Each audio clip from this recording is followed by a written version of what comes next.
આપણે લાસ્ટમાં ઇલ્યુસ્ટ્રેશન 3 જોયો હતો. ઇલ્યુસ્ટ્રેશન 4 આઈ થિંક હોમવર્કમાં મેં તમને આપેલો હતો. ચલો જોઈ લઈએ વન બાય વન. ડાઉટ કર્યો એના સોલ્વ થઈ જશે. You are required to prepare a statement of profit and loss and balance sheet from the trial balance extracted from the books of International Hotel Limited. ખાસ underline કરી દેવાનું books આવે ત્યારે. International hotel એનો મતલબ main business એનો છે અહીંયા કીધેલું છે. ચલો બુક્સમાંથી રીડ કરતા જાઓ તમે ત્યાંથી જોતા જાઓ. મારે થોડી વાર ચેન્જ કરો. Authorized capital divided into 5,000, 6% preference share of ₹100 each, 10,000 equity share of ₹100 each. क्या લખાશે? આ માહિતી લખાશે ક્યાં? નોન સ્ટોક અકાઉન્ટમાં ક્યાં? Share capital. ચલો ત્યાર પછી સબસ્ક્રાઇબ કેપિટલ આપ્યું છે તો એ ક્યાં લખાશે? Share capital. Equity share capital આપ્યું છે આપણને એ પણ ક્યાં લખશું? Share capital. પછી પરચેઝ આપ્યું છે. Purchase wine, cigarette, cigar, food stock. આ કયા નામથી લખો? ક્વેશ્ચન થાય. તો પરચેઝ ટ્રેડમાં લખો કે પછી રો મટીરીયલ કન્ઝ્યુમમાં લખો કે ક્યાં લખો? રૂપિયા પાછા અલગ અલગ છે બધા. 45,836,200. તો ધ્યાનથી સાંભળો. રો મટીરીયલ કન્ઝ્યુમ કોને કહે અને પરચેઝિંગ ટ્રેડ કોને કહે? ખરીદ્યા પછી એના એ ફોર્મમાં વેચી નાખવાનો ને તો એને પરચેઝિંગ ટ્રેડ કહે. બટ ખરીદ્યા પછી એને બનાવવાનું હોય, પ્રિપેર કરવાનું, ધેન આફ્ટર સેલ કરવાનું હોય ને તો એને પરચેઝિંગ ટ્રેડ નો કહે. એને રો મટીરીયલ રાખેલું છે કન્ઝમ્પશન માટે. તો વિચારો તમે જે આ ફૂડ સ્ટોક ખરીદો, સમજવા માટે ધંધો છે હોટલનો, તો એ હોટલની અંદર જમવાનું બી બનાવવાની ફેસિલિટી આપતા હશે ને. તો જમવા માટે જે ફૂડ સ્ટોક ખરીદી રો મટીરીયલ હોય, એટલે કે શાકભાજી ને એવું કાચું હશે એને બનાવશે પછી વેચશે. તો આ કોઈથી પરચેઝિંગ ટ્રેડમાં ન લખાય.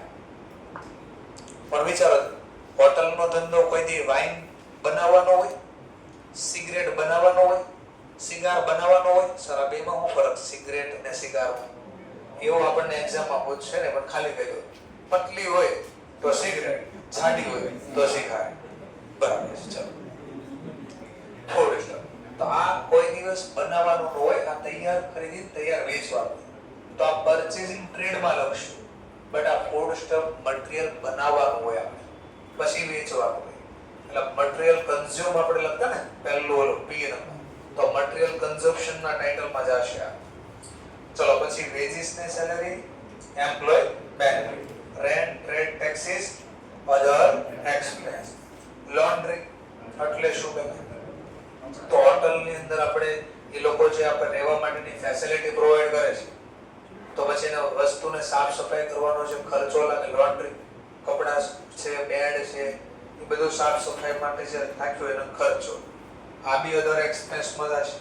સેલ, સેલમાં પાછો બી આવે અધર ઇન્કમ કે રેવન્યુ ફ્રોમ ઓપરેશન. તો મેન સિગાર, સિગરેટ ને સિગાર વેચવાનો ધંધો છે, તો રેવન્યુ ફ્રોમ ઓપરેશન માં. ફૂડ બી બનાવીને પછી વેચવું તો એ બી આપણો મેન એક્સપેન્સ છે, મેન ઇન્કમ છે. આ પણ ક્યાં જશે? Revenue from operation. ચલો coal and firewood. Coal and firewood આવું હોય. કોલસો તો વસ્તુ બનાવવા માટે ઓલે ઢોસા, ચારકોલ એવું નથી હોતું? એટલે હું ઢોસા, ચારકોલ. ચારકોલ એટલે સગડી, કોલ એટલે કોલસો થાય, ચારકોલ ચાર એટલે આપણે સગડી. તો સગડી ઉપર જે ઢોસા બને એને ઢોસા ચારકોલ કહેવાય. બરાબર છે. તો અહીંયા કોલ એન્ડ ફાયરવુડ નો મતલબ જે આપણે શાકભાજી ને ખરીદીને પછી એને બનાવીને ફૂડ ને બનાવીને વેચવું છે, તો બનાવવા માટે આ વપરાય. તો આ બી આપણો ખર્ચો છે, અધર એક્સપેન્સ ના ટાઇટલ નીચે આવે. કેરેજ એન્ડ કુલિંગ, આ બી આપણે વસ્તુ લાવવાનો ખર્ચો, અને ફૂડ બગડી ન જાય એટલે કુલિંગ માટેના ઓલા એસી વાળા ટ્રક આવે ને એમાં લાવ્યા છે. તો આ બી other expense, sundry expense, other expense, advertise, other expense, repair, other expense, rent of room, other expense. ત્યારે પહેલા જોવાનું પાછું જમા બાકી થઈ ગઈ. રેન્ટ ઓફ રૂમ જો જમા બાકી થઈ ગઈ.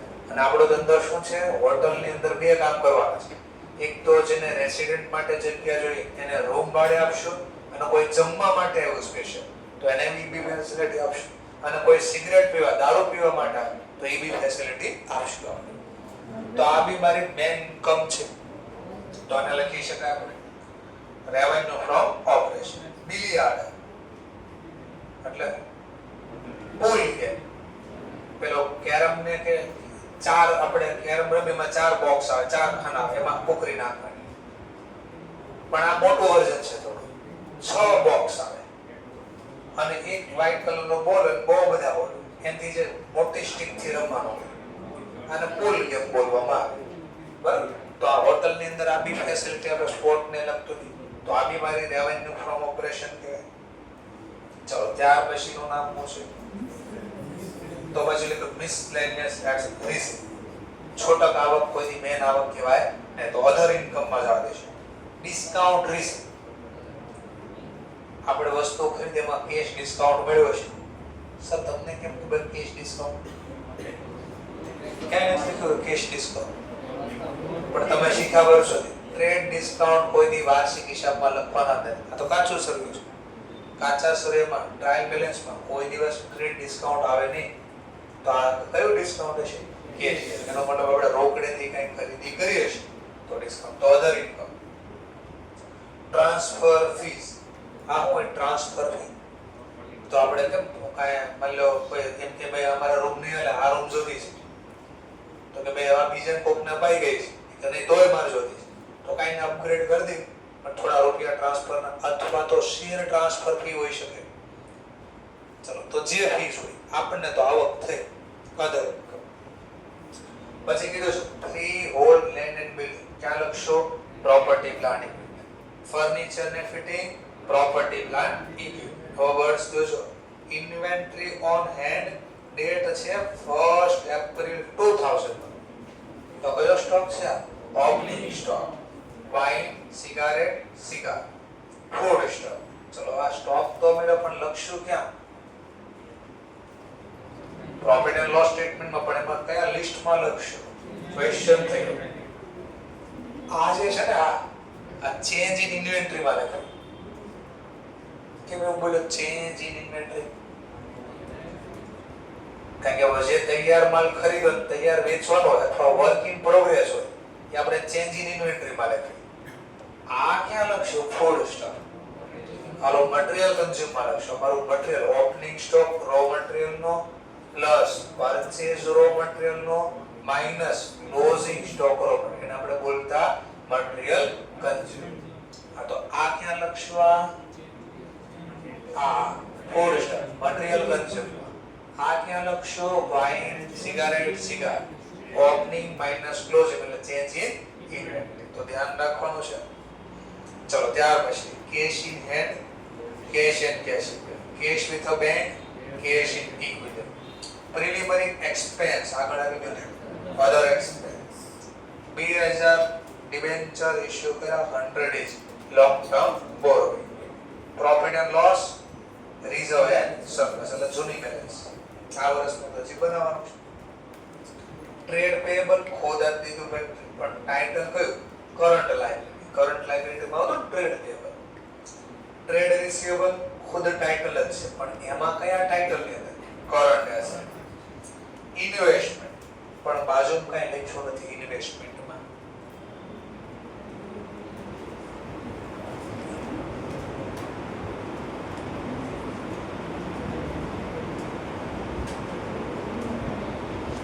બાજુમાં કઈ લખેલો નથી.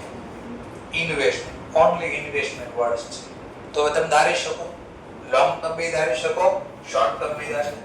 જો કોઈ લોંગ ટર્મ ધારશે તો એના ટાઇટલ નહીં ચલાશે, કોઈ શોર્ટ ટર્મ ધારશે તો એના ટાઇટલ નહીં ચલાશે. તો તમારામાં બે ચોઈસ, જે ધારવું એ ધારી શકાય. લોંગ ટર્મ ધારો, શોર્ટ ટર્મ ધારો. માની લો નોન કરન્ટ ધારો તો મને વાંધો નથી. Goodwill at a cost. Acid.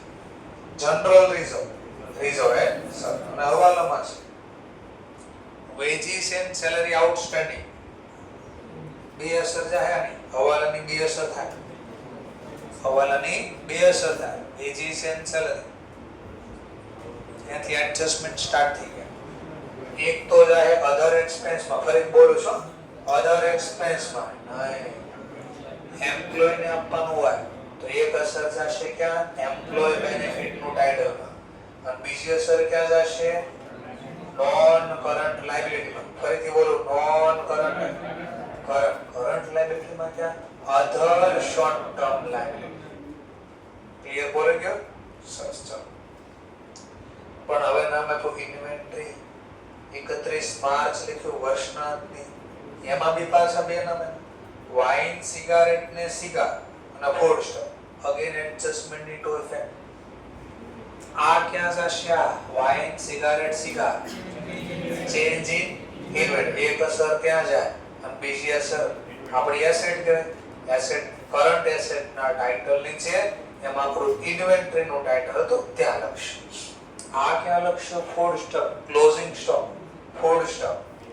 તો એક પેલો તો મટીરીયલ કન્ઝ્યુમ એમાં ક્લોઝિંગ સ્ટોક એક ના માઈનસ કરશો અને બીજી અસર હવાલાની બીજી અસર બેલેન્સ શીટમાં એસેટ થાય. કયા ટાઇટલ નીચે? ઇન્વેન્ટરી. તો હવાલાની બે અસર ક્યાં લખાઈ સમજ્યા બંને. ચલો ડેપ્રિસિએશન ગણવાનો કીધો છે. તો ડેપ્રિસિએશન ની બે ઇફેક્ટ જશે. એક જશે ડેપ્રિસિએશન એન્ડ અમોર્ટાઇઝેશન ના ટાઇટલ નીચે. બીજી ઇફેક્ટ જશે પ્રોપર્ટી એન્ડ પ્લાન્ટ. એમાં જે એસેટ નું નામ છે એનાથી લેસ કરીશું. આ તો કાલે આપણે તમને ટેમ્પરરી શીખવાડ્યું હતું કે ઇક્વિટી શેર જે હપ્તો માંગ્યો હતો તો જર્નલ આપણે કંઈક શીખ્યા હતા. છેલ્લે ટ્રાન્સફર કર્યા હતા ક્યાં? Capital reserve. અને છેલ્લે કેપિટલ કેટલાનું થઈ ગયું તો 8 લાખ. મને યાદ છે કે 2006 ના 6 ક્યાં હતા એવું હતું. હા 6000 ગુણ્યા 100 6000 મલ્ટીપ્લાય બાય 100. એ તો ફુલ્લી પેડ અપ થઈ ગયા હતા અને બીજા પણ ફુલ્લી પેડ અપ કર્યા હતા આપણે 2000 છે. 60 પહેલા માંગ્યા હતા અને 40 પછી બધાય આપી દીધા રીઇશ્યુ સાથે. તો આ 6 લાખ ના થઈ ગયા, આ 2 લાખ ના થઈ ગયા અને આ સોરી 100 રૂપિયા થઈ ગયા. પણ અલગ અલગ લખ્યું તો આપણે અલગ લખ્યું 21 80 ટોટલ કરું તો 8 લાખ. આ ક્યાં જશે? 8 લાખ શેર કેપિટલ ના ટાઇટલ છે ઇક્વિટી શેર કેપિટલ. ચલો પછી ઓલો જે પૈસા ટ્રાન્સફર કર્યા હતા કેપિટલ રિઝર્વ માં કયા ટાઇટલ નીચે જશે? રિઝર્વ એન્ડ સરપ્લસ ના. બસ બીજું કઈ કીધું નથી. હા એક કીધું છે ડિરેક્ટરે કીધું છે અમે ડિક્લેર કરીએ dividend 8% on equity share. Date જરા ચેક કરો 2 એપ્રિલ 2002 અને આપણને કીધું છે ફાઇનાન્શિયલ સ્ટેટમેન્ટ પ્રિપેર કરો 31 માર્ચ 2002. તો ક્યારનું આ છે? આપણે નેક્સ્ટ યર માં ડિક્લેર થયા તો એ નેક્સ્ટ યર ના ફાઇનાન્શિયલ સ્ટેટમેન્ટમાં લખશું. આ વર્ષના ફાઇનાન્શિયલ સ્ટેટમેન્ટમાં લખશું. ભલે આ વર્ષ માટે ડિક્લેર કર્યું પણ અકાઉન્ટ તો આપણું બદલી ગયું ને. તો આપણે નવા વર્ષના વાર્ષિક હિસાબમાં ડિવિડન્ડ લખશું. અહીંયા લખશું નહીં. તો મેં કીધું ખબર છે જે વર્ષના વાર્ષિક હિસાબ બનાવતા હોય એ નોટ્સ કરીને આપણા મટીરીયલમાં લખો. કરન્ટ યર નો ડિવિડન્ડ કરન્ટ યરમાં નો લખવામાં આવે બીકોઝ એ ડિક્લેર થાય નવા વર્ષમાં. તો નેક્સ્ટ યરના વાર્ષિક હિસાબમાં એ લખવામાં આવે છે. ચલો બસ આટલું હતું. ચલો હવે આમાં કોઈ કઈ ન સમજણ મને પૂછી લો પહેલા તો એ ટોપિક સમજાવો કે લખો આખું બોર્ડ ઉપર પહેલાથી એકવાર લખો એકવાર. પાક્કો છે? સરસ. ચલો આ ક્વેશ્ચન આવવાના ચાન્સ છે એટલે કહું છું કે બહુ મોટો દાખલો છે અને એકાદ બે પોઈન્ટ આમથી આમ લખાઈ જાય એવા હતા. ચાલો નવો ક્વેશ્ચન ઈ લખશું પાછા. સાથે લખવું હોય તો લખી શકો છો. ચલો 5મો ક્વેશ્ચન. શું નવું આવશે જરા ચેક કરવી એમાં. ફ્રોમ ધ ફોલોઇંગ પર્ટિક્યુલર્સ ફર્નિનાઇઝ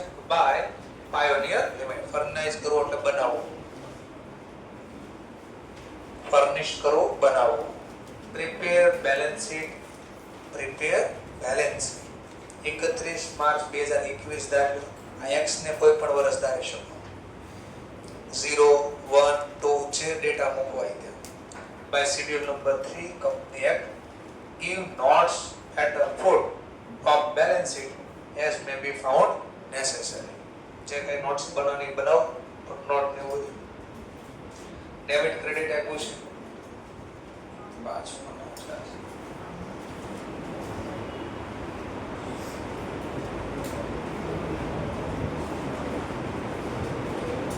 ચલો equity capital, calling area, land, building, plant machinery, furniture, general reserve, loan from state corporation, inventory, finished goods, raw material, provision for taxation, trade receivable, advance, dividend payable, profit and loss account, cash and bank balance, cash at bank, loan, trade payable. હવે હવાલામાં ક્યાં case બીજા question સમજવાનો છે. Additional information આપી છે. 2000 equity share છે જે issue કર્યા છે for consideration other than cash. એનો મતલબ શેર તો ઇશ્યુ કર્યા બટ બદલામાં કેશ નથી મળ્યા, કોઈ એસેટના માટે બારા પાડેલા છે ટોકમાં, અથવા કોઈ પેમેન્ટ કરવાનો છે તો કેશ નો આપ્યા, આપણે શેર આપી દીધા છે એટલે કેશની આપ લે નથી ટોકમાં. ટ્રેડ રિસીવેબલ 52000 નું છે, are due for more than 6 months. ત્રીજામાં કીધું છે કોસ્ટ ઓફ એસેટ આપીશ તમને કે બધાની એસેટની કોસ્ટ કેટલા કેટલા રૂપિયા છે. બેલેન્સ ઓફ તમને બેલેન્સ આપી છે 1.5 લાખ રૂપિયા જે લોન અકાઉન્ટમાં હતી, તો લોન અકાઉન્ટ ઉપર હતું મારા ખ્યાલથી આયરો લોન નહીં પણ લોન સ્ટેટ વાળો લખ્યું હતું ને એટલે લોન ફ્રોમ સ્ટેટ કોર્પોરેશન 150 એનો હવાલો છે with the state corporation is inclusive એટલે અંદર એડ થઈ ગયા છે 7500 for interest accrue but not due એટલે accrue but not due. તો આપણે ES13 ક્યાં છીએ છેલ્લા 3 મહિના કઈ યાદ આવતું હોય તો સપ્ટેમ્બરમાં છેલ્લે વ્યાજ મળ્યું હોય પણ નેક્સ્ટ વ્યાજ તો ડેટ હોય ચૂકવવાની તારીખ 31 માર્ચ આવતી પણ આપણે અકાઉન્ટ લખતા કયા કોન્સેપ્ટમાં એક્રો તો 3 મહિનાનો તમારે એક્રો થઈ ગયો ભેગું થઈ ગયું પણ જે ચૂકવવાનો સમય આવ્યો હતો નહીં તો આપણે 6 મહિને કાલે ચૂકવતા અથવા મળતું આપણને. તો એક્રો એન્ડ ડ્યુ નો મતલબ ખબર પડી ગઈ. એક્રો મતલબ 3 મહિનાનો વ્યાજ ભેગું થઈ ગયું છે પણ જે ચૂકવવાનો સમય આજે આવ્યો નથી. ચૂકવવી તો આપણે એક સાથે 6 મહિના અથવા મળતો 6 મહિના. એને ઇંગ્લિશમાં શું બોલાય? ઇંગ્લિશમાં શું બોલાય? એક્રો બટ નોટ ડ્યુ. તો આપણે સર્વિસના ભલે રૂપિયાનો મળે સર્વિસના નિયમ પ્રમાણે લખવા તો પડે. The loan is secured by hypothecation of plant and machinery. એટલે હાઇપોથેટિકેશન એટલે કાલ્પનિક ધારણા કરી લેવાની કે આ લોન લીધી છે ને એના બદલામાં તમે પ્લાન્ટ એન્ડ મશીનરી ગીરવે મૂકી છે. આ ગીરવે મૂક્યાનો મતલબ શું?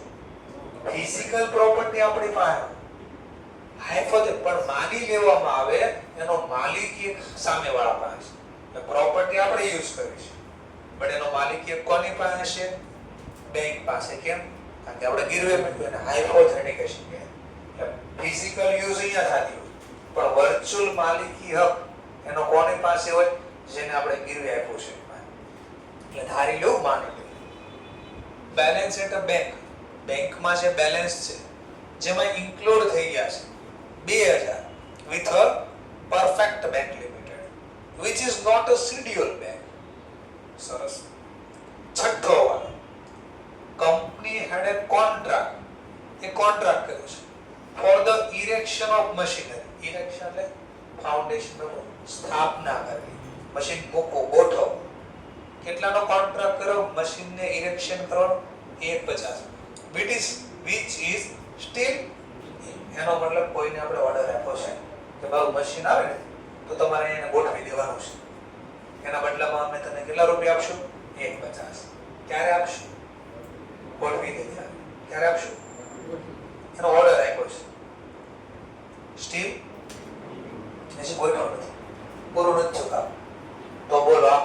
ભણા હજી નહીં. એનો મતલબ આનું કાંઈ કામ નહોતું. આટવાડો આવ્યો. આનું ફાઇનાન્શિયલ સ્ટેટમેન્ટમાં રેકોર્ડ નહીં થાય. આવો 11-12 સ્ટાર્ટ. કોઈ વસ્તુનો ઓર્ડર આપો ખાલી તો એનો અકાઉન્ટિંગ કરવામાં આવતું નથી. ક્લિયર? તો અટવાડવા માટે. ચલો હવે ધ્યાનથી બોલો એ સાંભળો. આગળના ક્વેશ્ચનમાં જે હવાલા હતા, જેમ કે ડેપ્રિસિએશન કરવાનો, ક્લોઝિંગ સ્ટોક હતો, આઉટસ્ટેન્ડિંગ બેચેસ, હવાલાની કેટલી અસર થાય? 2 અસર. આવો શીખાતા જે તદ્દન અહીંયા ખોટું પડશે. 2 પ્રકારના ક્વેશ્ચન આવશે. અમુક ક્વેશ્ચન જે હશે એમાં એડજસ્ટમેન્ટમાં જે ઇન્ફોર્મેશન આપી હોય એની 2 ઇફેક્ટ આપવાની હોય, અને અમુક ક્વેશ્ચન એવા આવશે જેમાં ઇન્ફોર્મેશન એડજસ્ટમેન્ટમાં આપી હશે બટ એ 2 ઇફેક્ટ આપવા માટે નહીં આપી હોય. આની 2 ઇફેક્ટ આપવા નથી. હવાલાની 2 અસર આ બોખેલો ત્યાં કામમાંથી. અહીંયા એમ કહે છે આ માહિતી મિક્સ થઈ ગઈને અલગ કરો ખાલી. ઓલરેડી ઇફેક્ટ અપાઈ ગઈ છે પણ મિક્સ થઈ ગયું છે, એને અલગ કરવાનું છે. જેમ કે કઈ રીતે સર એકાદો ટોપિક સમજાવો તો ખબર પડે. જેમ કે હું પહેલા આ વ્યાજ વાળો સમજાવવા. કેટલા રૂપિયાની લોન ખાતામાં સ્ટેટ ફાઇનાન્સ કોર્પોરેશનમાં પૈસા છે, એની અંદર 150 માં 7500 તો શેના નાખી દીધા છે? Interest accrued but not due. ચલો પહેલો ક્વેશ્ચન, આ વ્યાજ લેવાનું છે કે ચૂકવવાનું છે?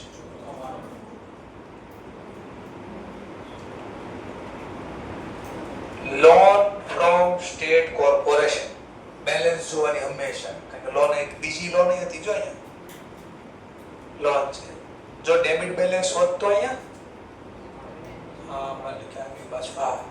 લોન ફ્રોમ ની બદલે loan to state finance corporation debit balance હોત તો વ્યાજ લેવાનું થાય આપણે.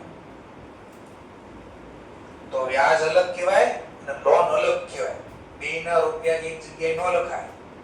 લોન કયા ટાઇટલ નીચે છે? લોન લોંગ ટર્મ બોરોઇંગ, બટ એનો વ્યાજ કોઈ દી લોંગ ટર્મ ના ટાઇટલ નીચે ન જાય. મળવાનું બાકી વ્યાજ અથવા ચૂકવવાનું બાકી વ્યાજ, એ ચૂકવવાની વાત કરશું. અને એક્રો થઈ ગયું પણ એ સમય આપ્યો નથી ચૂકવવાનો, એટલે આપણે નથી ચૂકવ્યા. તો ક્યાં લખાય બેલેન્સ શીટમાં? લાયબિલિટી સાઈડ ચૂકવવાનું બાકી, પણ કયા ટાઇટલ છે? અધર કરન્ટ લાયબિલિટી. યાદ આવ્યું કે? તો આપણે તો કોની ભેગો મિક્સ કરી દીધા પૈસા? લોન ના નામે લખ્યા. તો એ માહિતી એમ કહે છે એમાં મિક્સ થઈ ગયો છે ને અલગ કરો. હવાલાની 2 અલગ અલગ અસર આપવા જવાની નથી. ચલો હું લખીને ફોર્મમાં ને સમજાવું. એવી રીતે ગોળ બીજો હવાલો છે, જેમ કે શું કહે છે? Trade receivable. કેટલા રૂપિયાના? Are due for more than 6 months. એટલે અમુક ડેટર એવા છે ટ્રેડ રિસીવેબલ જેની પાસે પૈસા મારે કેટલા સમય માટે લેવાના છે? મોર ધેન, એનો મતલબ 6 મહિના પછી લેવાના છે. એવા કેટલાના ડેટર છે? ઉપર જો ટોટલ ડેટર કેટલાના છે આપણે ટ્રેડ રિસીવેબલ ડેટર કે પૂછે ચેક કર્યા. હા, ટ્રેડ રિસીવેબલ કેટલાના છે? એમાંથી 52,000 ના કેટલા સમય માટેના છે? એનો મતલબ ઉધાર વેચું 6 મહિના કરતા વધારે, તો બાકીના લોકોને 5 વર્ષ માટે વેચવું છે. સિમ્પલ વિચાર. પેલા ટ્રેડ રિસીવેબલ કયા ટાઇટલ નીચે? Trade receivable. કરન્ટ એસેટ કોને કહેવાય? કરન્ટ એસેટ, જેનો આપણે વહીવટ કરવાનો વિધિન 1 year, 1 વર્ષને. તો એને શોર્ટ ટર્મ બોલે, કરન્ટ બોલે. 1 વર્ષ કરતા વધારે હોય તો લોંગ ટર્મ કેટેગરીમાં હોય છે. તો મને એક ખબર પડી કે ટોટલ ડેટર છે 2 લાખના, એમાંથી 52,000 લોકો છે, 52,000 ના રૂપિયા લેવાના છે. એની પાસે કેટલા સમય પછી લેવાના છે? 6 મહિના. તો બાકીના કાંઈ 6 મહિના કરતા ઓછા. બસ આ બાંટવાના હતા ખાલી. આ કોઈ હવાલો નતો કે ડબલ ઇફેક્ટ આપવાની, ખાલી અંદર ડિસ્ટ્રીબ્યુટ કરો. તો મને લખીને સમજાવો. ચલો તો નોટ સ્ટોક અકાઉન્ટ બનાવવાનું ચાલુ કરવાનું ઓર પાછું માત્ર શું બનાવવાનું છે બેલેન્સ શીટ બનાવ તો આપણે નોટ સ્ટોક અકાઉન્ટ પહેલા બનાવી પછી બેલેન્સ શીટ ઓટોમેટિક બની જાય આ વખતે હું પહેલાની જેમ નથી કરતો પહેલા ફોર્મેટ બનાવ્યા હતા પછી નોટ બનાવી આમ તો ઉલટું શીખવાડો એટલે જેને જેમાંથી સારું લાગે એ રીતે વહીવટ કરજો તમે બુક્સમાં એક્ઝામ નોટ સ્ટોક અકાઉન્ટ મારે પહેલા બનાવી છે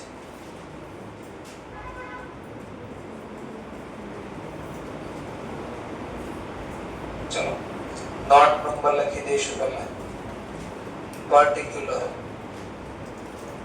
ડિટેલ ની કોલમ સરાઉ ડિટેલ એવું લખવું પડે નહીં બ્લેન્ક રાખો તો હાલે આમાં ચલો પહેલો ટાઇટલ આપણું કયું ચાલુ થાય શેર કેપિટલ શેર કેપિટલમાં પહેલો શું લખવાનું ઓથોરાઇઝ કેપિટલ દાખલામાં આપ્યો લખવાનો નો આપ્યો નહીં લખવાનો અથવા જેટલા આપ્યા બેઠા છાપવાના ચલો ચેક કરી લો કેટલા ત્યાં લખ્યું છે ઓથોરાઇઝ કેપિટલ અહીંયા તો ક્યાંય નથી દેખાતું એડજસ્ટમેન્ટમાં ક્યાંય અલગથી લખ્યું છે અલગથી ઓથોરાઇઝ એવું નહીં કામ પૂરું તો નીલ લખી ગયો તોય વાંધો નહીં અથવા જેટલાનો અહીંયા કેપિટલ લખ્યું છાપો તોય વાંધો નહીં નથી આપ્યું મેં મારે નથી ધારું નથી ખબર કેટલું છે કામ પૂરું અને ટોટલમાં નથી લેવાનું ધ્યાનમાં ખબર છે ને ચલો હવે બીજું શું લખશો issue subscribe and paid up capital ચલો ઇક્વિટી હોય તો ઇક્વિટી બી લખવાનો પ્રેફરન્સ શેર હોય તો એને બી લખવાનો ચલો ઇક્વિટી શેર કેપિટલ મને આપેલું છે ઈચ એકની ફેસ વેલ્યુ કેટલી છે 100 રૂપિયા એવા કેટલા રૂપિયાના આપ્યા છે 10 લાખ ક્લિયર સર કે હવાલો બી છે હવાલો બી જોઈએ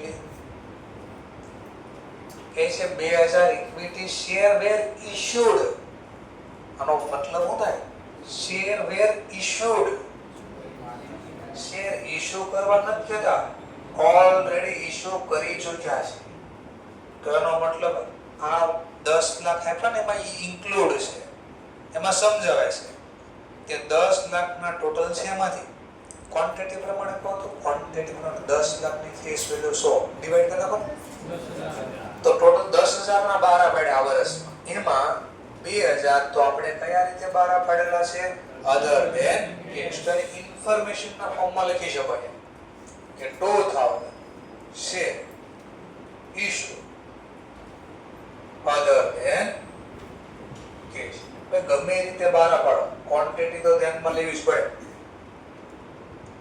ક્લિયર તો જો માત્ર ઇન્ફોર્મેશન માટે હતું આનો કોઈ ગુણાકાર સરવાળો ડબલ એન્ટ્રી આપવા ન જવાય તો આ દાખલો એવો છે જે હવાલા જેટલા આપ્યા ને એને માત્ર તમારે બરાબર અંદર ડિસ્ક્લોઝ કરવાનો છે એની કોઈ ડબલ એન્ટ્રી પાડવા જવાનો નથી થોડું સમજાણો સરસ ચાલો પ્રેફરન્સ શેર ત્યાં આપ્યા છે પ્રેફરન્સ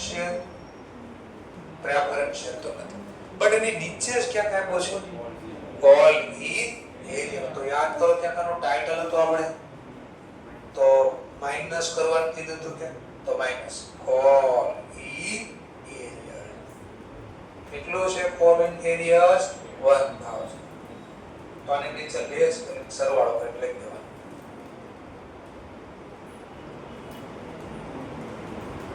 બોલો કેટલા આવ્યા 9 લાખ શેર ફોરફિટેડ એવું કઈ હોય તે પાછું યાદ રાખવાનું એવું તો મારા ખ્યાલથી વાંચવા અમને આડો આવ્યો હતો તો કામ કરો શું મળી ગયું આપણને આ ટોટલ રેફરન્સ છે તો નહોતા મારા ખ્યાલથી ચલો ઈ બે પૂરું થઈ ગયું સેકન્ડ ટાઇટલ આપણો કયો આવશે રિઝર્વ એન્ડ સરપ્લસ ચલો સેકન્ડ નંબરની નોટ્સ બનાવો ચેક કરવામાં તમામ જમા બાકી ગોત લેવાય ના ખબર પડશે આ પહેલું નામ શું દેખાણું જનરલ રિઝર્વ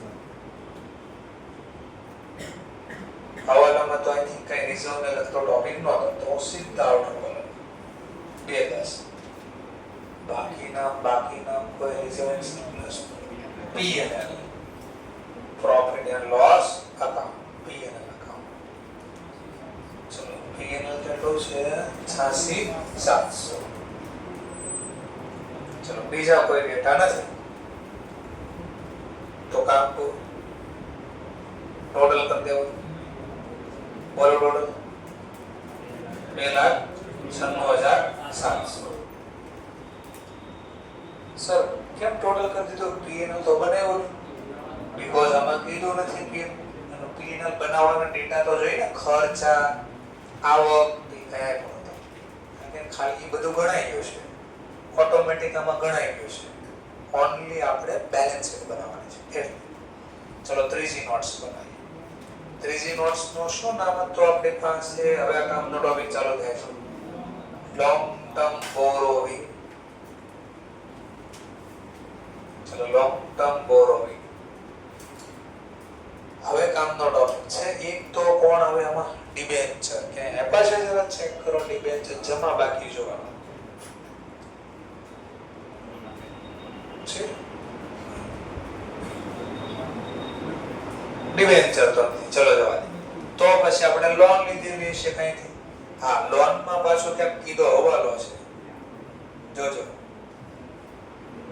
હવાલો છે, પેલા હવાલા તરફ આવી.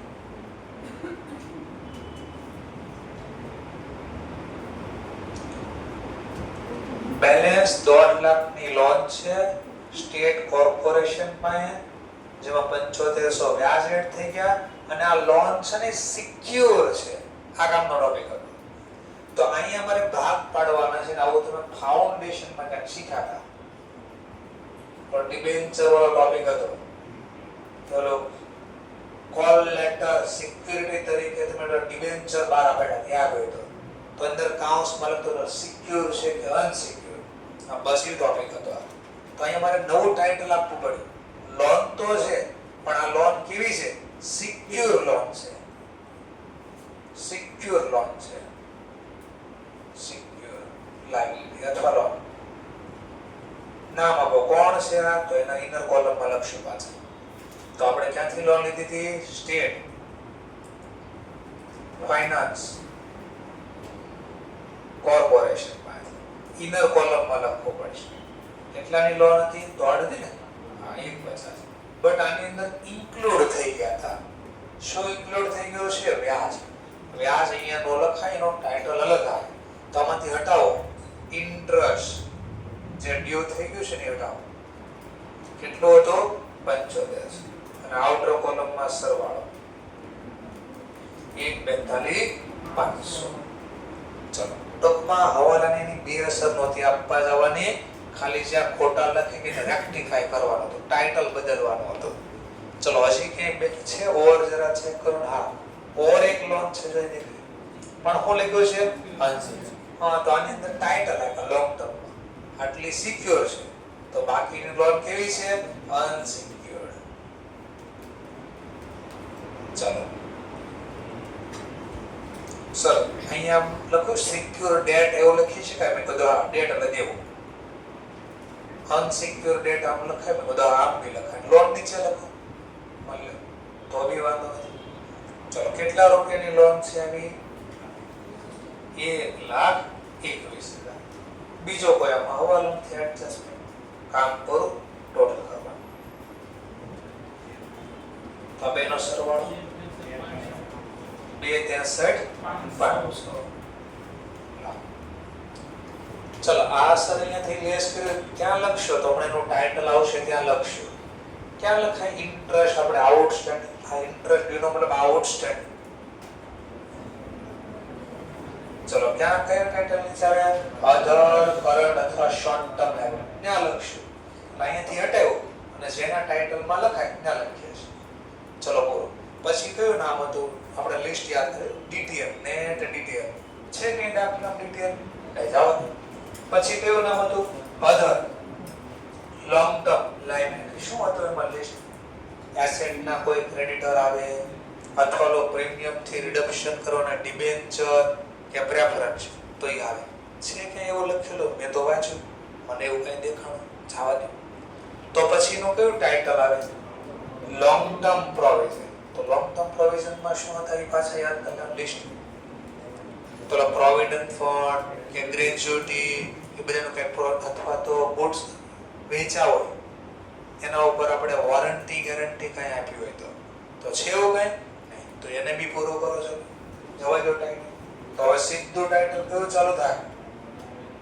Short term borrowing. Short term borrowing. જરા ચેક કરો કોઈ બોરોવિંગ માં શોર્ટ ટર્મ છે? કોણ આવતું પેલા લિસ્ટ જો તો ખબર પડે. જોવો સીસી આવતું, બેંક ઓવરડ્રાફ્ટ આવતું, અથવા પબ્લિક માંથી કઈ શોર્ટ ટર્મ તમે ડિપોઝિટ લીધી હોય. ચલો એવું નામ તો મને કઈ દેખાણું નથી. જમા તો આ બે છે અહીંયા, પછી એક અહીંયા હતું, આ બે હતું નહીં, એવું કઈ દેખાણો નથી. કામ બોલો. ચલો હવે કયું ટાઇટલ ચાલુ થાય? હવે કયું ટાઇટલ ચાલુ થાય? ટ્રેડ પેયેબલ. એનો ખુદ ટ્રેડ પેયેબલ બનાવો તોય બને, ન બનાવો તોય બને. અને લગભગ સીધું નામ આપ્યું છે એટલે ટ્રેડ પેયેબલ. કેટલા રૂપિયા? 2 લાખ. છતાં આપણે બનાવી દઈએ. આનો કોઈ હવાલો હતો અંદર નહીં, તો કામ કરો આ ખુદ છાપી દે. પછી કયું નામ હતું? ટ્રેડ પેયેબલ પછી અધર કરન્ટ અથવા શોર્ટ ટર્મ લાયબિલિટી છે કઈ? હા, યાદ એવું આપણને તો અધર કરન્ટ અથવા શોર્ટ ટર્મ લાયબિલિટી છે લોકો બેમાંથી. ચલો આમાં શું આવે? તો હમણાં જો લોન નો જે આપણે ભાગ હટાવ્યો હતો ને ઇન્ટરેસ્ટ, તો અહીંયા લખવાનું ઇન્ટરેસ્ટ ડ્યુ અથવા આઉટસ્ટેન્ડિંગ બેમાંથી જે લોકો કેટલા રૂપિયા હતા? 75. તાલે દીધા. ચલો આની સિવાય કઈ છે હજી? લિસ્ટ યાદ કરવું પડશે. લિસ્ટ પહેલા શું લખતા અધર કરન્ટમાં? તો કઈ ઓલા આઉટસ્ટેન્ડિંગ ખર્ચ આવે, ઇન્ટરેસ્ટ ના આઉટસ્ટેન્ડિંગ હોય, ડિબેન્ચર નું, બેંક લોન એવું લખ્યું છે, ઓવરડ્રાફ્ટ નું, ઓર ક્યાંક તો ડિવિડન્ડ કઈ પેયેબલ હોય તો અંદર નામ હશે એવું ક્યાંક યાદ કર્યું તો એવું તો નામ દેખાણું તો હમણાં ક્યાં કાઈ ડિવિડન્ડ પેયેબલ. લખશું ડિવિડન્ડ. તો હું કઈ રીતે બનાવું સમજાય છે? આ લિસ્ટ જે વાંચો ને ઈ પછી યાદ કરો આની અંદર શું નામ આવતા, પછી એમાંથી ગોતું છું. એટલે ટાઇટલ જ્યારે બોલો ત્યારે પેલા લિસ્ટ યાદ કરી લેવાનું અને પછી એમાં ગોતવાનું હોય છે. હજી મને તો એવું ક્યાંક નામ યાદ આવ્યું કે પેલો ટેક્સ નો પ્રોવિઝન એવું ક્યાંક અંદર તો શોર્ટ ટર્મ મટીરીયલ હારે હોય તો અંદર વેચી ચેક કરો છે. દેખાય છે કઈ? હા. તો તમારા પાસે ક્યાંક છે પ્રોવિઝન ફોર ટેક્સેશન. તો અહીંયા બે ઓપ્શન છે પાછા. અહીંયા બી લખી શકો અને અથવા નીચેનું એક ટાઇટલ ઓર આવે છે શોર્ટ ટર્મ પ્રોવિઝન, તો ત્યાં બી લખી શકો છો. માની લો આપણે અહીંયા લખવું છે ટેક્સ નો પ્રોવિઝન, તો બી વાંધો નથી. ચલો શોર્ટ ટર્મ પ્રોવિઝન આપણે ધારી લીધો. ટેક્સ નો પ્રોવિઝન આપ્યો છે 68000. કોઈ કે નહીં મારે અહીંયા નથી, પેલા ડિવિડન્ડ પેયેબલ ના બાકી રહી ગયા 60 એ લખી દો. અને કોઈ કે જો સમજવા મારે અહીંયા નથી ધારવું, પ્રોવિઝન માં લખું તો પછી મારી પાસે ઓપ્શન 1 નો સરવાળો કરી દઈશ. બોલી દો સરવાળો 67500. અને હું આ ટાઇટલ નીચે લખીશ અધર શોર્ટ ટર્મ પ્રોવિઝન. આ ટાઇટલ નીચે લખીશ શેનો પ્રોવિઝન? Tax provision. પણ જાશે તો બે લાયબિલિટી સાઈડ એટલે ટાઇટલ બદલી ગયું. ચલો કેટલા રૂપિયા છે? 68. એક જ હોય તો સરવાળો કરવાની કઈ જરૂર નથી, કારણ કે પૈસા એના જ છે સીધા. સમજાણું તો કે ચલો તો બધા ટાઇટલ પૂરા થઈ ગયા. કયા બાજુના ટાઇટલ પૂરા થયા? એસેટ સાઈડના ટાઇટલ ચાલુ કરવા પડશે.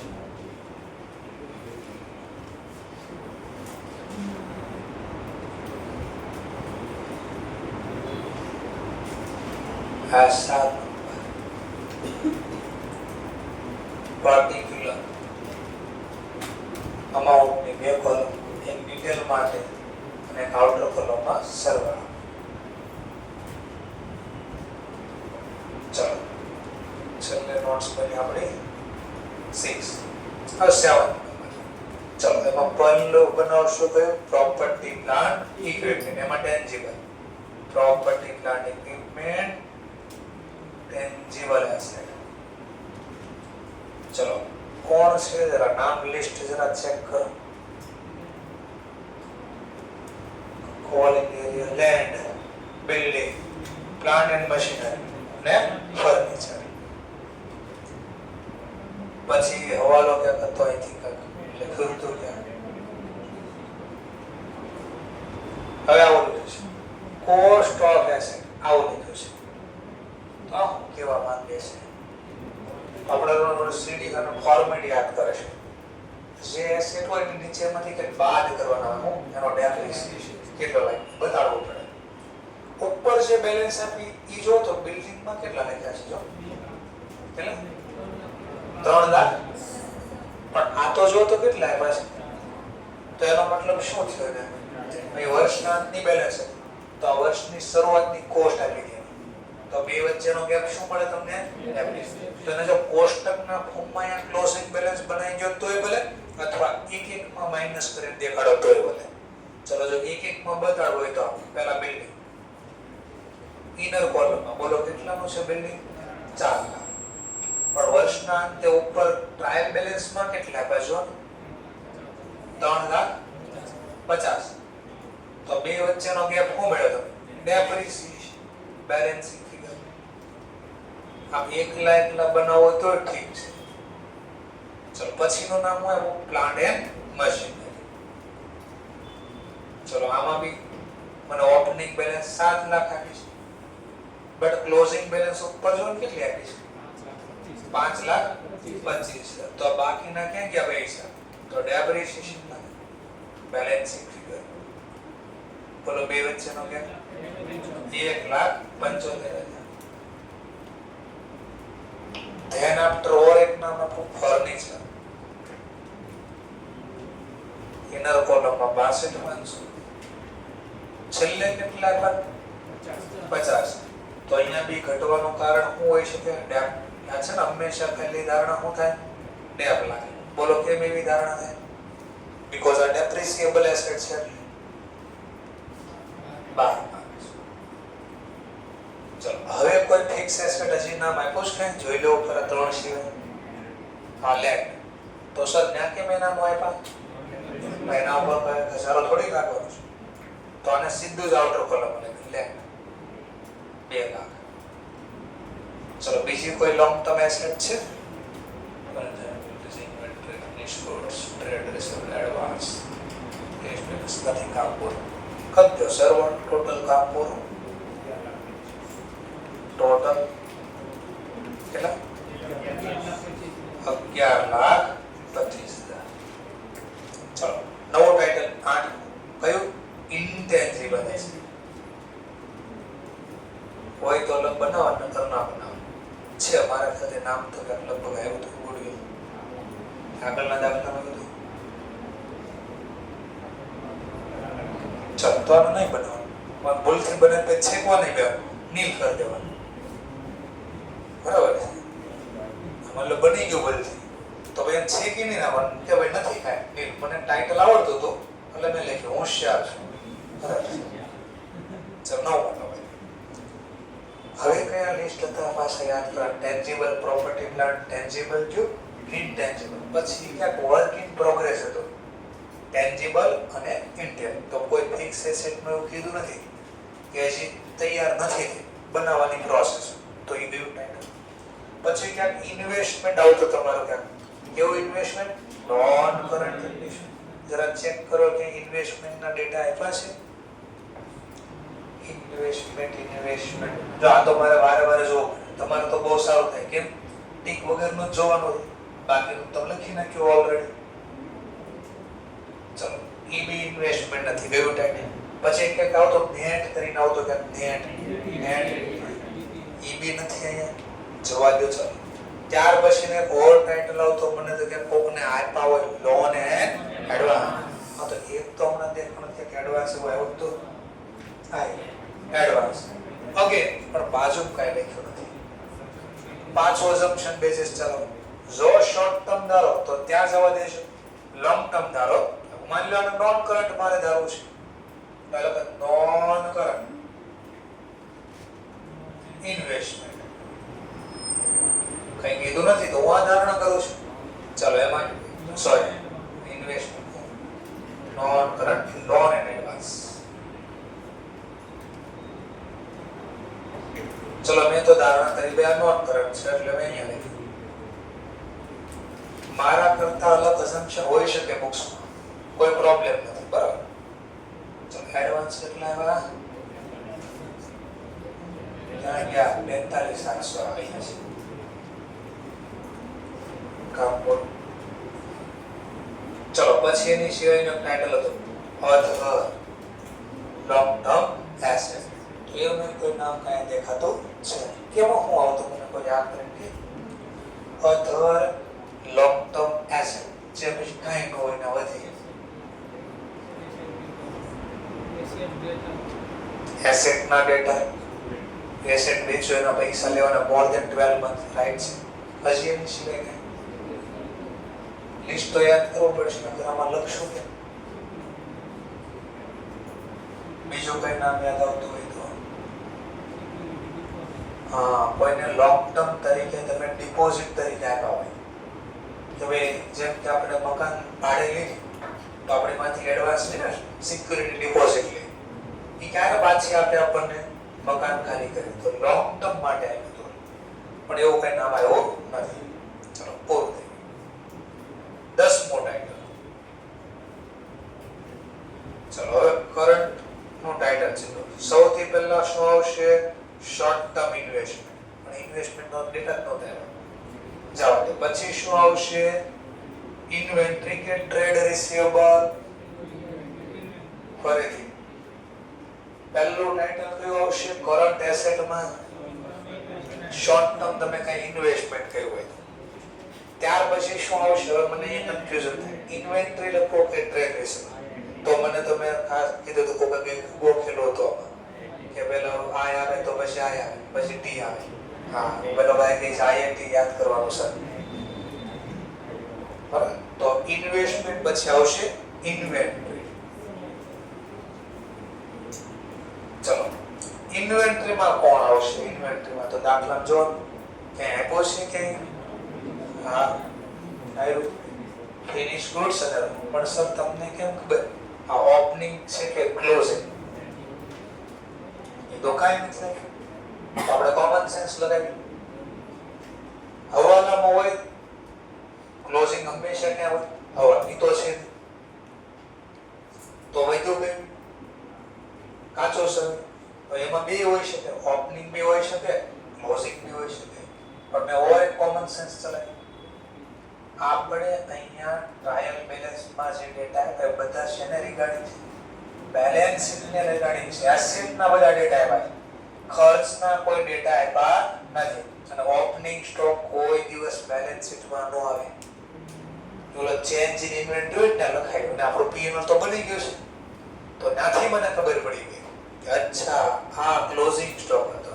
આમાં બે લખવો પડે, એફજી લખવો પડે અને એફજી. આપણે તમારે ગાડી આવે છે યામાહાની એફજી ગાડી આવે છે. આ એફઝેડ બોલે ને એફજી બોલે છે, એફઝેડ નથી બોલતા. એ લોકોના સી ને ઝેડ માં નથી ખબર પડતી. લખે ક્યાંક ને વાંચે ક્યાંક. બોલો વોક્સ વેગન ને ફોક્સ વેગન ને એવું કરે છે બે. ચલો રો મટીરીયલ 50,000 અને કર દેવાનો સગવડ. હવા લોકો હતો આનો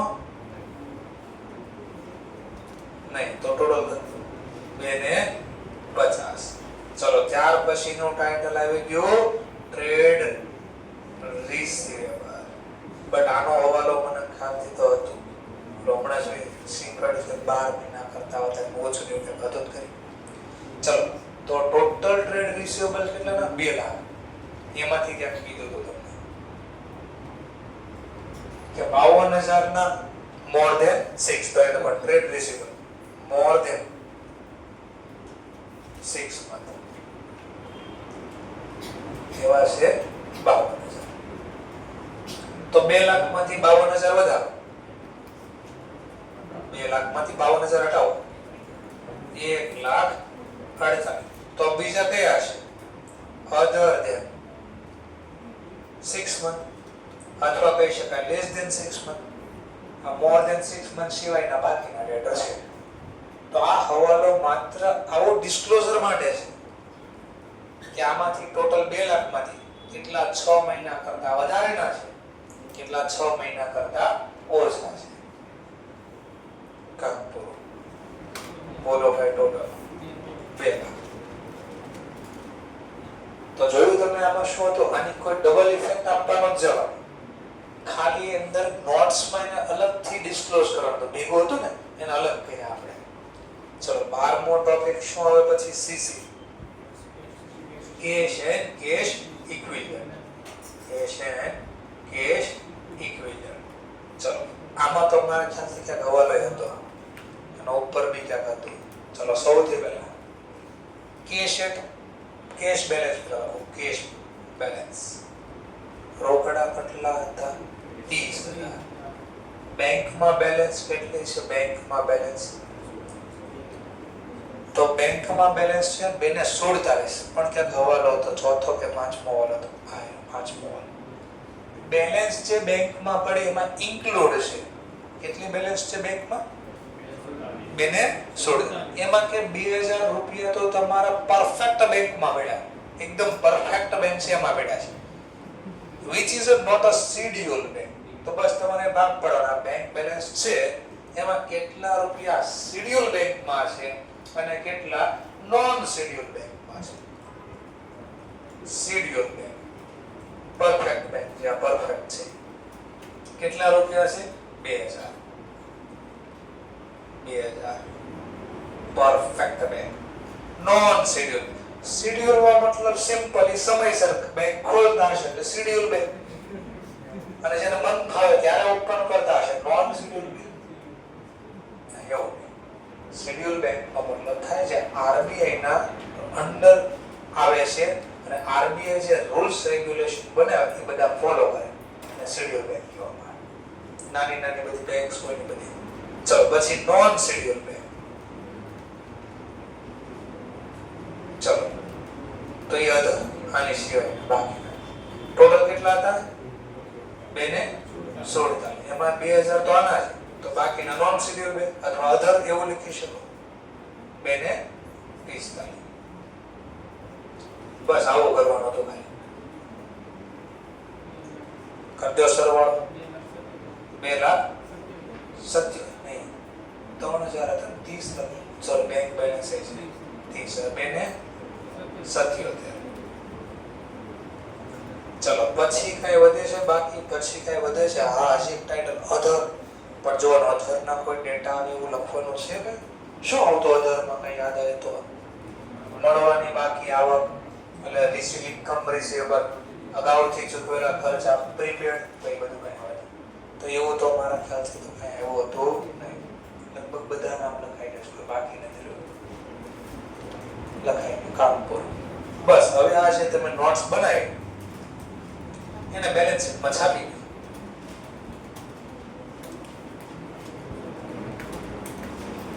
આ ક્વેશ્ચન બી તમે જોશો તો ઘણી વાર પૂછાયેલો છે, કારણ કે આમાં સ્ટુડન્ટ અટવાઈ જાય છે. કારણ કે નોર્મલી આપણે શું શીખ્યા હોય હવાલાની બે તો એ બે સર ગોત છે ક્યાં લખી એમાં અટવાઈ જાય. ચલો આપણે ટાઇટલ પ્રમાણે બનાવી દઈએ. Notes to account amount SR balance sheet as on 31st March જે વર્ષ ધારી લો. Note number, amount, particular, SR. પહેલું નામ આપણું શું લખીએ છીએ આપણે? Share holder fund. આમાં પહેલું શું લખીએ છીએ? Share capital. બીજું શું લખીએ છીએ? reserve and surplus. ચલો પહેલું બીજું તો પહેલામાં ટોટલ કેટલું આવ્યું છે? 9,99. બીજામાં ટોટલ 2,700. પછી હજી એક નામ આવતું પણ મેં કીધું આવશે ને ક્યારે મની રિસીવ અગેન્સ્ટ વોરંટ. પછી બી નામ આવ્યું તો મેં ક્યારેક આવશે મની રિસીવ પણ પેન્ડિંગ નથી તો જવા દો. બી ટાઇટલ આવશે નોન કરન્ટ લાયબિલિટી.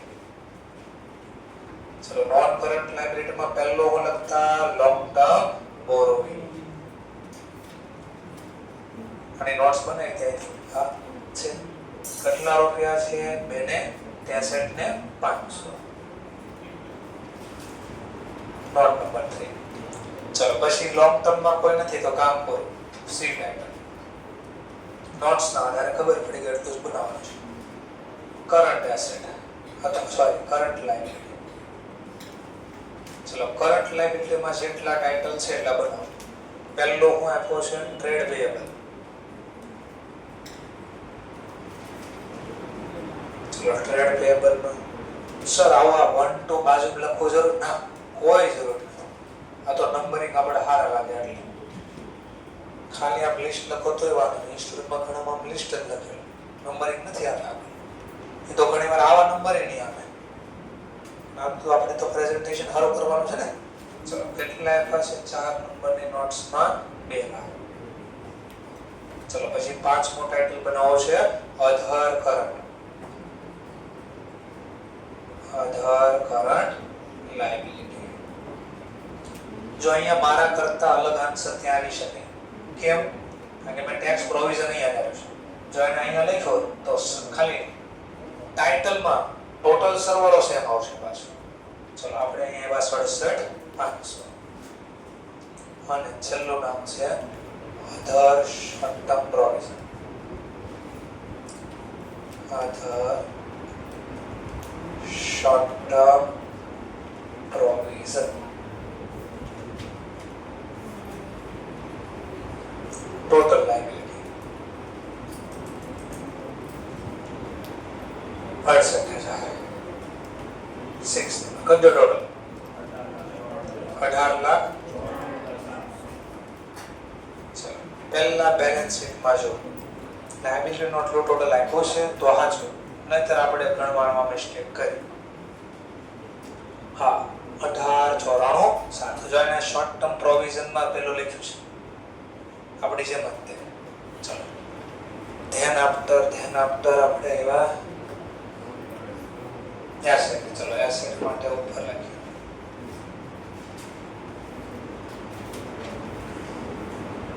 ચલો એસેટ નું ટાઇટલ ચાલુ થાય. એસેટ માં પહેલો આપણે હું લખશું નોન કરન્ટ એસેટ અથવા લોંગ ટર્મ એસેટ.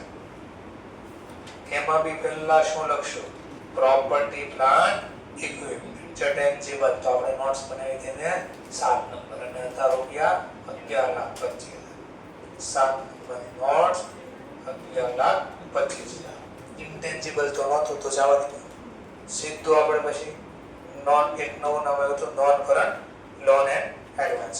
તો જો તમે એને શોર્ટ ટર્મ માં ધાર્યો છે તો ત્યાં હશે. આપણે લોંગ ટર્મ ધાર્યો નથી કીધું એટલે લોંગ ટર્મ અથવા non current advance. Notes number 8 કેટલા રૂપિયા છે એમાં? સોરી 9 નંબરની નોટ્સ 42,700. 8 નંબર નહીં લખી દો. પછીનું ટાઇટલ હતું આપણું કરંટ. ચલો ઈ પોઈન્ટ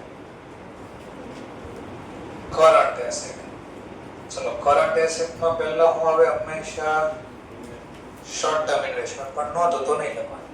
પછી આપણે બનાવ્યું તો હું ઇન્વેન્ટરી બેને 50 10 નંબરની નોટ્સ. ઇન્વેન્ટરી પછી કયું ટાઇટલ આવશે તો ટ્રેડ રિસીવેબલ. ટ્રેડ રિસીવેબલ 11 નંબરનો ટાઇટલ. કોણ છે એમાં તો 2 લાખ. પછી કયું આવશે કેશ એન્ડ કેશ ઇક્વિવેલન્ટ 12 નંબરનો ટાઇટલ. જેમાં હતા કેશ એન્ડ કેશ ઇક્વિવેલન્ટ માં 277. પછી આપણે બીજી કોઈ નોટ્સ બનાવેલી નથી તો કામ પૂરું. ટોટલ એસેટ કદ સરવાળો 18,94,700 બંને બાજુનો સરવાળો મેચ થાય. તો બસ આની અંદર હવાલા તો હતા બટ એની ડબલ ઇફેક્ટ આપવાની હતી નહીં. એને નોટ્સમાં ખાલી ડિસ્ક્લોઝ કરવાના હતા. સમજાણો પોઈન્ટ? આવું પાછળ ટેસ્ટ યોર નોલેજ ચાલુ થશે ને એવું એટલે ચેપ્ટર પૂરું થાય પછી પ્રેક્ટિસ કરવા માટે ડેટા આપ્યા છે. એમાં એક આવો જ દાખલો પાછો હશે તો ખબર પડી ગઈ. તો આ ચેપ્ટર બે રીતે પૂછી શકે. એકમાં એડજસ્ટમેન્ટ આપ્યા હોય એની બે ઇફેક્ટ આપવાની અને એકમાં ઇન્ફોર્મેશન માટે ખાલી આપ્યા હોય અને ડબલ એન્ટ્રીમાં કન્વર્ટ કરવાનો નથી. નોટ્સમાં ખાલી ને ડિસ્ક્લોઝ કરવાનો. જો આ ક્વેશ્ચન જોઈએ આપણે. જેમ કે હું નામ આવ્યું એની પહેલા પેરી નોટ્સ કેટલા રૂપિયાના છે? 10,000 માં કાઉન્સ મળે કે આમાં 2,000 તો અધર થિંગ માટે ઇન્ક્લુડ છે તો ખાલી માહિતી માટે હતા. એવી રીતે જો લોંગ ટર્મ બોરોઇંગ ના ભાગ પડ્યા. શું કીધું? સિક્યોર. એમાં બતાડ્યા 1, 42, 500, 7500 લેસ કર્યા. ઇન્ટરેસ્ટ ના હતા તો આપણે ક્યાં છે તો એ કીધું. પછી બીજી કઈ લોન? અનસિક્યોર. તો આપણે બતાડ્યું સિક્યોર ને unsecure. Secure date, unsecure date ક્યાં છે એ બતાડ્યું છે એના માઇનસ એ બતાડ્યા. ત્યાર પછી જે આમાંથી માઇનસ થયા ને એ અધર કરંટ લાયબિલિટીમાં ટ્રાન્સફર કરી દીધા. ચલો ત્યારબાદ ડેપ્રિસિએશન વાળું તો આપણે બી એનો ભાગ પાડ્યા હતા. જો આ ડેપ્રિસિએશન આવ્યા છે.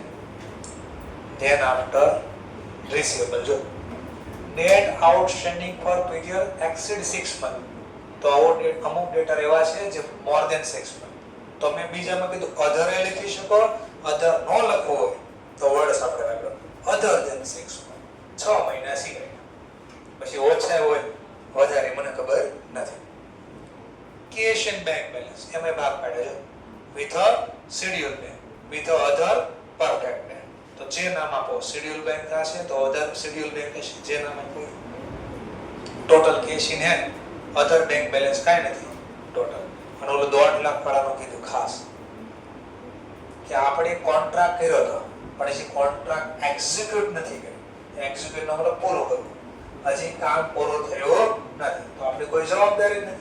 પૈસા હું ક્યારે ચૂકવું? કામ પૂરું તો જેને કંઈ કામ કર્યું જ નથી તો શેની લાયબિલિટી?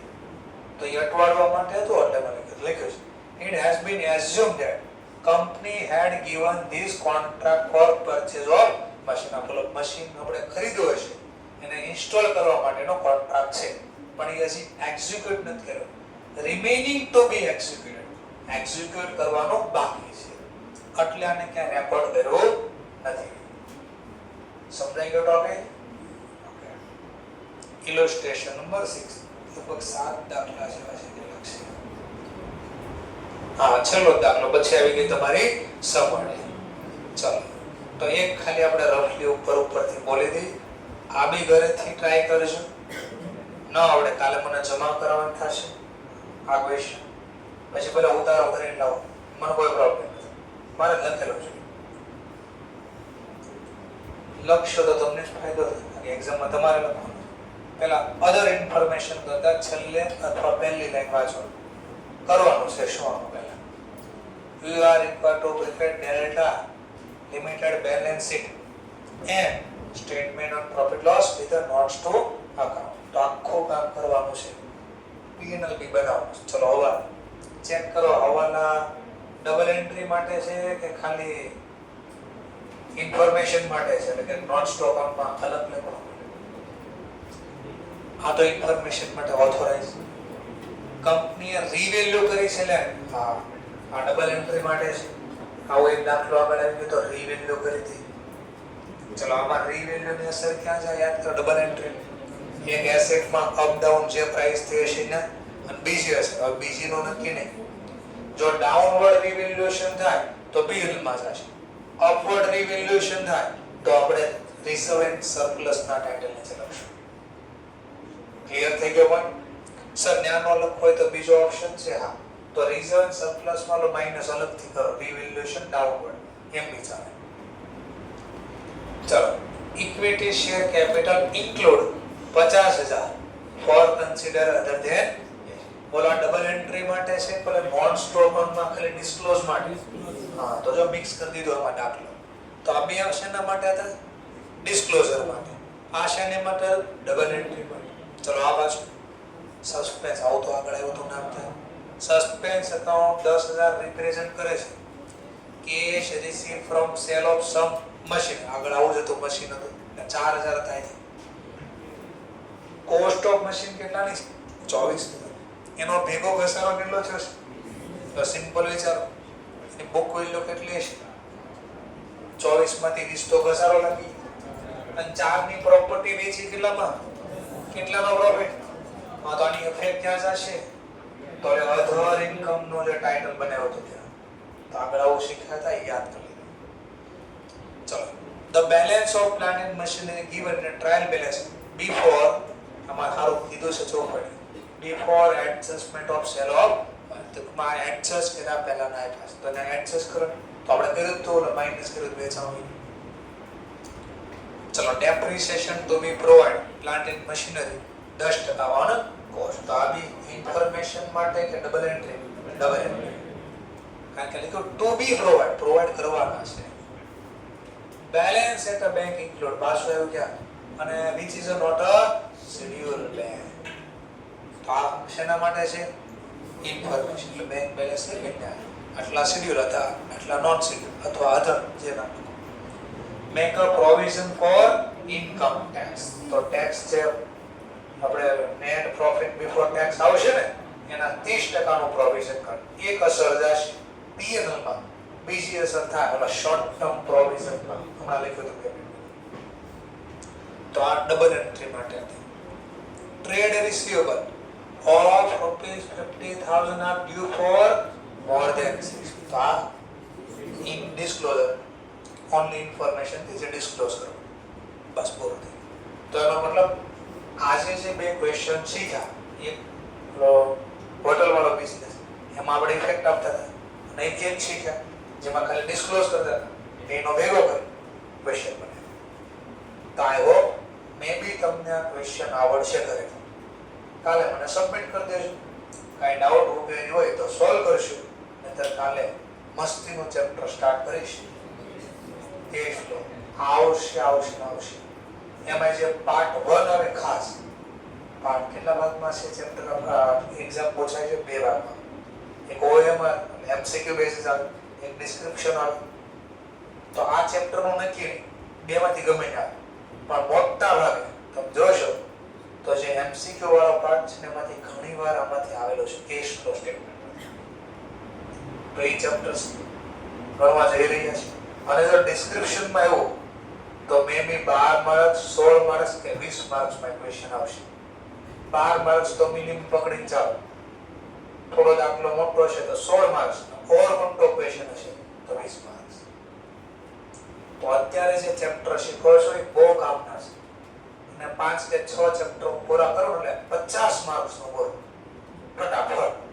કેટલી ઉતાવળ મેં રાખ્યું ભણાવવાનું, છાપી નાખ્યું બધું આમથી આમ ભણાવ્યા વગર, એટલી ઉતાવળ રાખી નહીં. એ 50 માર્ક્સ નો જલ્દી એટલે પૂરો થઈ જાય, કારણ કે હવે આ જ વસ્તુને રિપીટ કરવાની છે. તો બસ ત્યાં ખાલી અસર આપતા શીખવાનું જ પાછું, પણ થોડું ધ્યાન રાખવાનું. પછી જે તકલીફ છે ચાલુ થાય એ આવશે તમારે. એ અમુક થિયરિકલ છે, અમુક પાછા પ્રેક્ટિકલ ગણવાના મિક્સ આવશે. એ જ બહુ વાર લગાડે છે. બાકી તો આ બચારા બહુ ડાયા છે, પૂરું કરી દે ફટાફટ.